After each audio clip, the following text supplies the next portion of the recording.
Hi everyone, my name is Paul. This is the podcast P is for Plog. What is Plog? Well, plogging is picking up trash while running. I've been doing it for over 13 years, and just on my daily runs around Haarlem in the Netherlands, I pick up 40,000 litres of trash each year. It was always in my spare time that I was doing this, but something exciting has happened. Since October, I've gone professional. This is my full-time job. I'm trying to make a go of it. Will it work? I have no idea. I really hope so. And this podcast is really to talk about how I got here and how it's going along this journey. Today's episode is P is for plant-based. Yes, there is a connection with plogging, don't you worry. But let's kick off the intro and then get started. Plog it and tag it and post it and bin it. Plog it and tag it and post it and bin it. That's all we're getting. I'm cutting that short because I'm just so excited to talk about today's topic. It really is such a passion of mine and it has made so much of a difference. So the first question is, how does it relate to plogging? Well, the reason why I can do as much as I do, if you've been following along for the podcast for the last few weeks, you know, I've been putting in 100-kilometer weeks of running.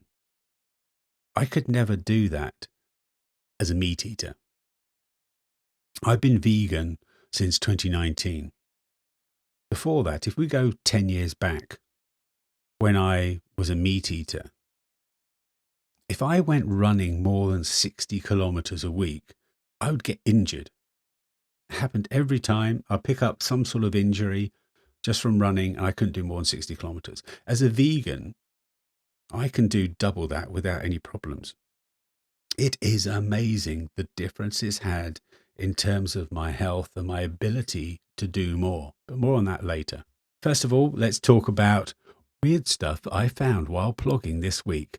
I need to have a little theme song for that, don't I? Weird stuff I found plugged in this week. In number 3, in the third place was today, I got a 20-kilogram container of cooking oil. Why? So this is just one of those ones where, you know, someone's emptied out their kitchen or whatever, and they put it back into this container that had the clean stuff, the clean fat in it, and they've just dumped it on the side of the road. So it was a good workout for me. I had like a 20-kilo weight lugging it around to the nearest bin, and then I contacted the council. So that's in third place. In second place, drum roll. So in second place was an outboard motor. How is that in second place? How is a boat's motor in second place? What a bizarre week. Yeah, I was just running alongside the water's edge and I just saw this outboard motor lying there in the weeds. The weeds were all around it, so it'd been there a long time. I think the council were just too scared to do anything with it. They didn't know if it was someone's or not. You know, what is the story there? It was on the side of the water. But the weeds had grown all around it. So I felt competent enough to take it out of the weeds. So what I did was I took it out of the weeds and put it alongside the bin and then contacted the council. And then that gives them enough to sort of take it away. So that was in second place. But in first place, often there are two questions you get as a plogger that everyone will always ask you. Is the first one is, does it not get you down picking up trash every day? And for that, I just say, listen to last week's episode of this podcast, P is for positivity, and it'll explain the reason why it doesn't get me down. The other question I get is, what's the weirdest piece of trash you've ever found? And I've got loads of stories for this one, but this one, this week's is right up there. It was a Judy hand puppet from Punch and Judy show. I didn't just find it in town or in a place where you think, okay, someone's dropped it. It was in the bushes at a height. So it had been thrown in there in the middle of nowhere. How did it get there? What has caused? What's the story? Maybe hand puppets are alive and it just escaped from the hand of its owner and then ran away until it got too tired and then just laid itself down on the bushes. I don't know. Is that the story?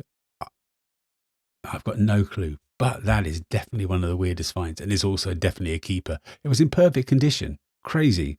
I'm going to be using that for a movie poster at some point. Bizarre. I'll be talking more about really weird trash in next week's episode because it relates. I've actually been collecting over the last few weeks. But let's talk about the main subject because I'm just so excited to talk about this because I have so much passion being a vegan. But I want to talk about my journey. How did I get here? Because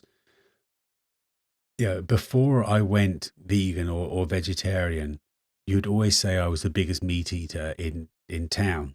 I always sort of joked that if I was ever going to be executed and they asked me what my last meal was, I say replace the L with a T. What's my last meat? I literally would just devour steaks and chicken wings and sausages and spare ribs, everything. I loved it. So how the heck did I get from being that type of person to being a vegan and loving every moment of it? Well, we have to go back. We have to sort of just do the sort of back in time fade and to take us back to the late 80s. I was doing a postgrad in Bristol University for 1 year. So I wanted to become a teacher and I needed to do a postgrad there. And I did it in Bristol University. I'd never been to Bristol University. I didn't know anyone there. So I thought, I've got a chance to be someone different and no one's going to question me. That is a unique opportunity where you can go somewhere and you're not shackled by what people's expectations of you are. I could go there and say, hey, I'm a goth. And no one would say, you're a goth, but you listen to ABBA. What the hell are you talking about? So I thought, what can I be for a year? What can I try? And it was around the time of vegetarianism was getting really trendy. There was Morrissey was singing "Meat is Murder" and things like that. And I thought I'm going to go vegetarian.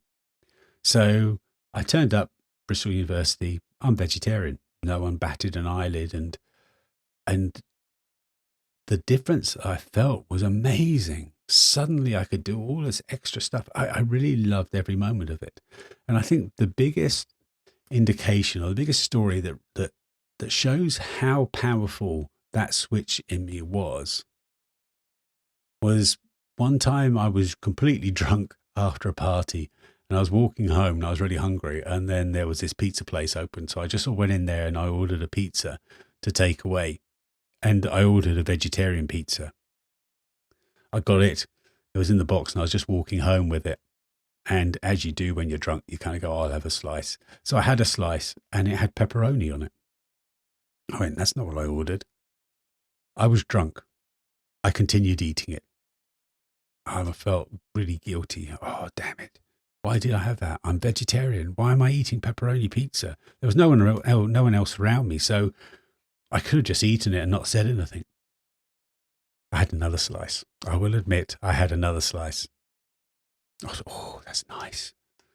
But that sort of conscience on me was like going, no, you're a vegetarian. You're really enjoying being a vegetarian. What are you doing?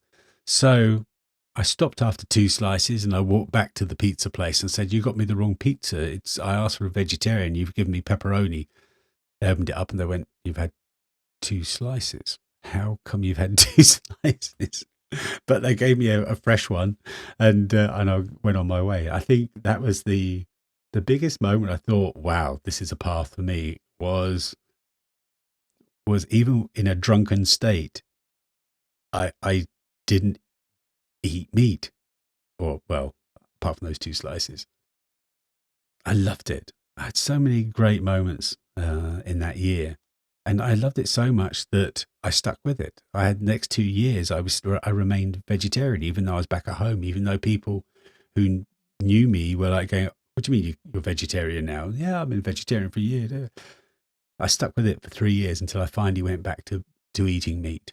I think the reason why is because I missed eating off the bone, like chicken wings and spare ribs. I really missed that gnawing action. You didn't really have anything like you have now with those meat substitutes. You sort of just missed that, or I missed it at least. So I went back to eating meat. The day I went back to eating meat, I played squash, and the difference that it made me feel was crazy. I was so lethargic around that squash court. All those weeks of playing squash in the years before, I was like playing around, pop, pop, pop, pop. And then I had some meat, and I was so slow around that court. I couldn't believe it. But I was back to eating meat. I was a meat eater, and I was sticking with it. I just sort of fought my way through it. Oh, well, I can't play squash as quickly as I used to. And then for the next 20 years or whatever, how many decades, for the next few decades, I would constantly, if someone says I'm vegetarian, I'd find a way of saying, oh, I used to be vegetarian. I loved it. Best thing I've ever done. It was always the best thing I've ever done while I'm eating a chicken wing and chatting to them about it. But I remained eating meat until my daughter gave me a life lesson. I think she was around 7, 8 or something along those lines. And she said, I'm going vegetarian. I'm not eating any more meat. She says it was for the animals. I say it's because she didn't like the meat that we were cooking, so she didn't have to eat it then. Whatever the reason, she went vegetarian and she did really well. I was really so proud of her. And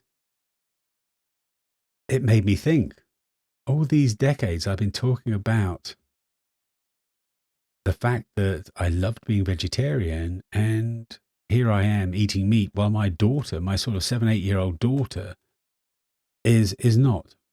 How does that work? How is she more mature and ethical and more together than I am? So after a few years or whatever, I finally said to myself, I'm going back to being vegetarian. This is ridiculous. But I was so scared of, going back to that benefit of going to a different place. I had all the baggage of people know me as a huge meat eater.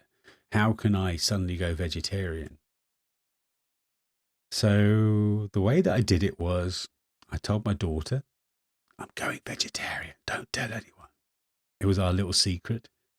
Didn't even tell my wife or my son. And what I did for 2 weeks until I felt confident enough to actually announce it, I didn't eat meat. I would put my hand around my plate so people wouldn't see that there was no meat on the plate. But yeah, I wouldn't.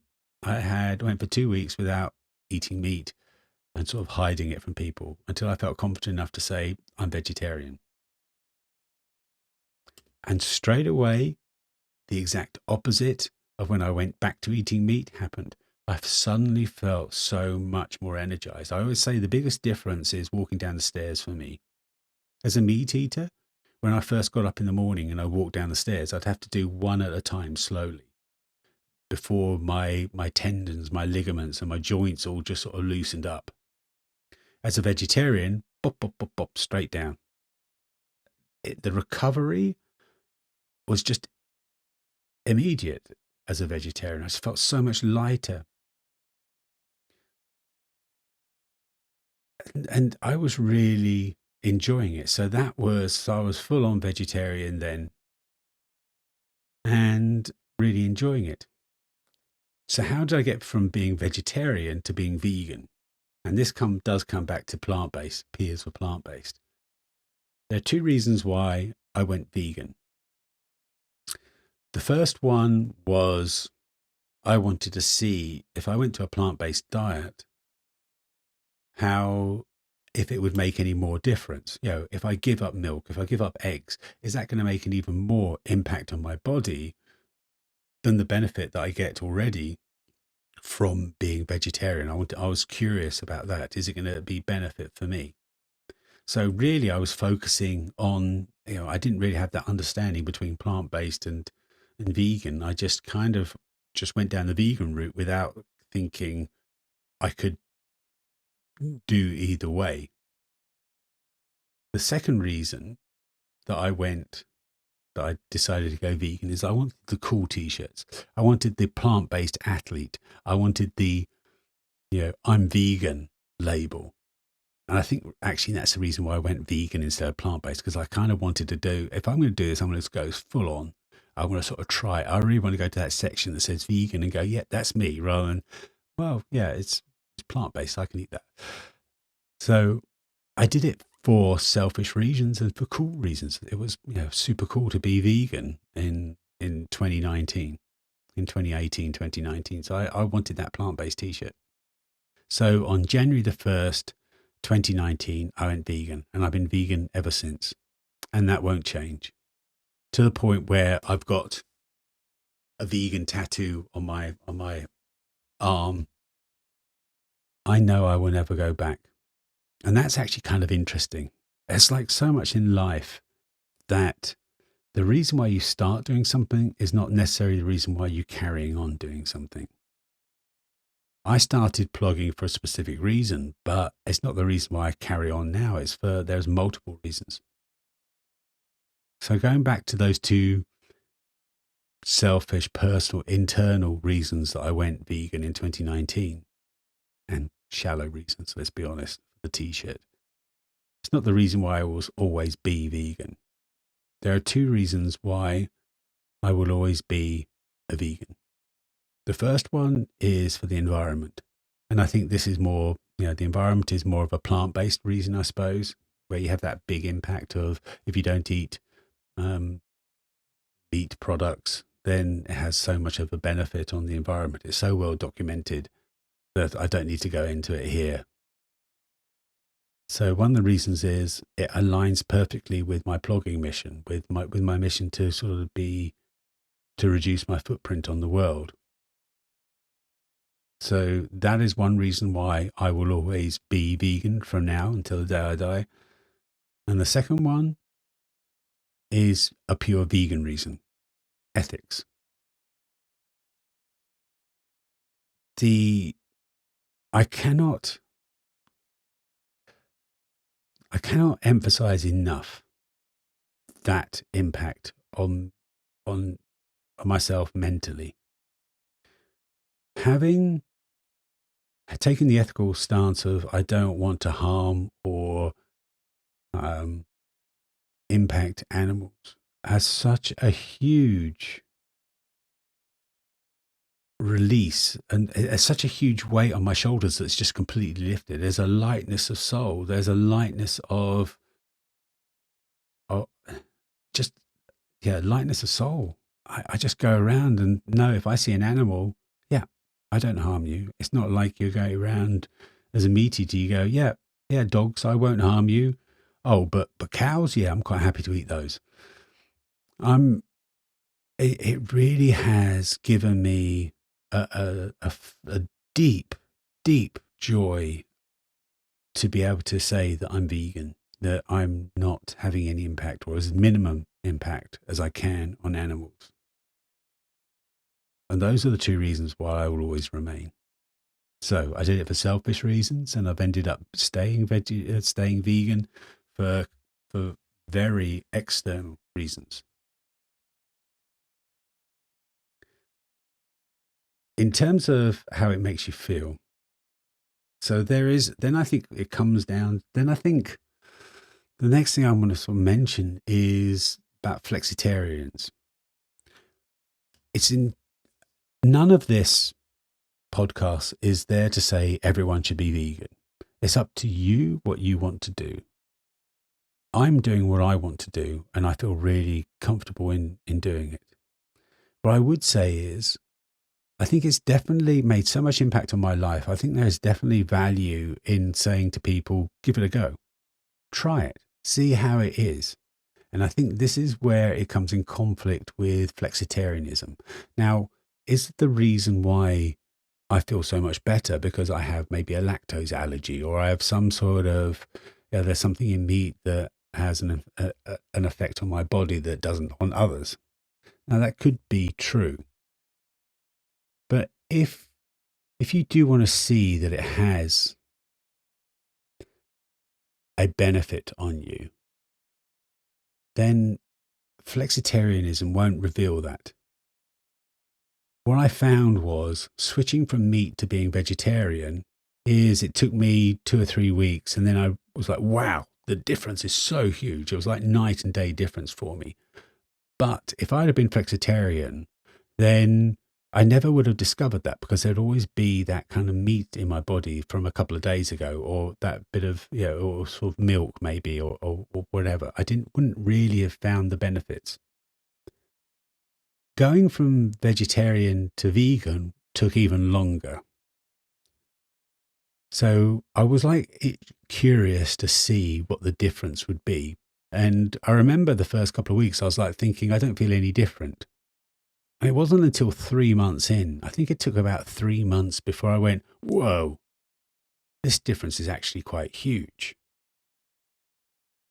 I thought it would be just a little bit of an improvement, but it took longer. But the impact was actually, now I look back on it, almost as large as going from meat to being vegetarian. It had that much of a difference, but it just took longer for it to reveal itself. So I would say if you want to give it a go, please do, but give it a real go. Don't just sort of go, okay, I'm cutting down on my meat. Actually try and cutting out the meat and see if it does make a difference. Because if you do feel better physically, that might give you go, oh, hang on, I want to carry on doing this because I just feel so much better. That's not the tip for today. We're going to end here, and I'll give you a plogging tip. So I will get back to plogging, but first of all, let's play the outro. Actually, no, we're going to play the intro because I think the outro that I've been doing for the last few weeks is a bit too harsh. So let's go back to the intro. Let's play that, and then I'll give you a plogging tip for the day. Say thank you for listening. Plog it and tag it and post it and bin it. Plog it and tag it and post it and bin it. Plog it and tag it and post it and bin it. Plog it, plog it, plog it, plog it, plog it, plog it, plog it, plog it, plog it, plog it, plog it. So my name is Paul. This is my way of life. Being a vegan, being plant-based in my diet is definitely part of my way of life. Maybe this has inspired you to give it a bit of a go. I think that's definitely worthwhile. And as I said before, give it a real go. Give it a real chance to make a difference, to see if it does work on you. Today's plogging tip is not related at all, but it actually is something that happened today. I didn't pick up some trash. So my tip for today is do not pick up some trash sometimes. Sounds a bit weird, huh? Let me explain. Sometimes when you don't pick up trash, it's always interesting to see what happens to it. So what happened today was I was on the way to somewhere. I didn't pick up trash, but then on the way back, I picked it up. I saw where it was. I thought, all right, I'll pick that up on my way back. But what you could do is you could go, oh, I'm running along this road and there's a can there. I'm going to leave it there. And you leave it there for a couple of days to see if anything happens to it. And there could be a couple of things that happen. One, it's still there. You pick it up, bang, you've made an impact. Well, the other thing is, it's no longer there. Did someone pick it up? Is there someone else picking up trash and not just you?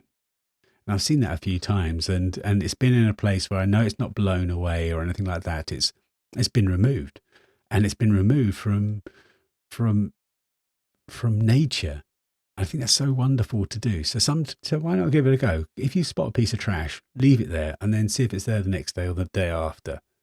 Give it a week, and then pick it up. You never know what might happen. Thanks for listening. I'll speak to you in the next one. Bye.